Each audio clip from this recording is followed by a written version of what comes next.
حضرت عمر بن خطاب رضی اللہ تعالی عنہ سے مروی ہے، آپ صلی اللہ علیہ وسلم نے فرمایا، بے شک اللہ تعالیٰ اس کتاب کے ذریعے بعض لوگوں کو بلندی عطا فرماتا ہے اور بعض دوسری اقوام کو پستی میں گرا دیتا ہے۔ یعنی یہی قرآن کچھ لوگوں کی عزت کا سبب بنتا ہے، بلندی کا سبب بنتا ہے، اور کچھ لوگوں کی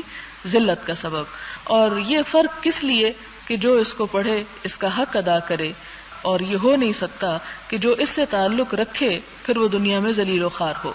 اقبال نے بھی اس بات کو ایک شعر میں واضح کیا تھا، وہ زمانے میں معزز تھے مسلمان ہو کر، اور تم خوار ہوئے تارک قرآن ہو کر، کہ مسلمانوں کی پستی کا حال، حالانکہ مسلمان ہیں، ایمان رکھتے ہیں اس کتاب پر، لیکن اس کو چھوڑ چکے ہیں، تارک یعنی ترک کرنے والا، اور تم خوار ہوئے یعنی زمانے میں ذلیل و خوار ہو گئے قرآن کو چھوڑنے کے بعد۔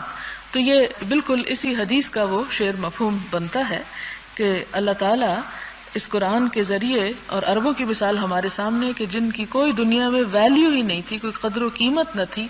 قرآن کے آنے کی وجہ سے اور قرآن کو لے کے اٹھنے کی وجہ سے وہ زمانے بھر کے امام بن گئے اور دنیا بھر میں چھا گئے، اور اب تک بھی 1400 سال گزرنے تک بھی زمین کا ایک بڑا حصہ ان کے کلچر اور ان کی تمام چیزوں سے انفلوئنسڈ ہے، اور یہ سب قرآن کی برکت کی وجہ سے، ورنہ وہ تو جزیرۃ العرب میں چاروں طرف سے کٹے ہوئے اور سکڑے ہوئے تھے، کیونکہ آپ اگر نقشے پر غور کریں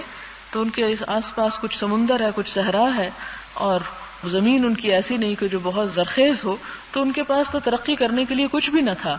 لیکن اس کتاب نے اور اس کی تعلیمات نے ان کو کہیں سے کہیں پہنچا دیا۔